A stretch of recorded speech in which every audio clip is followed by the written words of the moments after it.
beaucoup de personnes qui dorment à la rue aujourd'hui en France. Il y en a à peu près 30 000, on estime. Et la raison pour laquelle elles dorment à la rue, bien souvent, c'est parce qu'elles ont été expulsées de leur logement ou parce qu'elles ont vécu des violences conjugales ou d'autres situations très problématiques. Et donc, elles n'ont pas de solution, soit de logement, un vrai logement, un logement social, ou même de solutions temporaires comme un hébergement.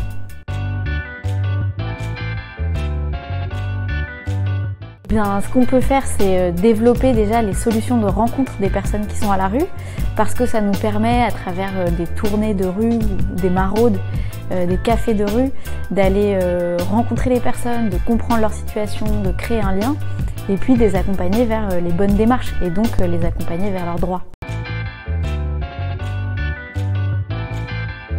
Les solutions, c'est déjà un bon accompagnement et ça doit être financé.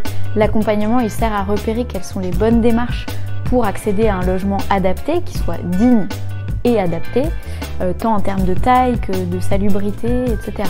Une fois qu'on a dit qu'il fallait de l'accompagnement, il faut aussi qu'on puisse faire accéder des personnes sans papier à un logement. Et comment on fait pour ça?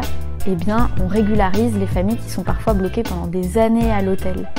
Et donc, pour qu'elles puissent accéder à un logement social, il faut qu'elles puissent accéder à un titre de séjour en France.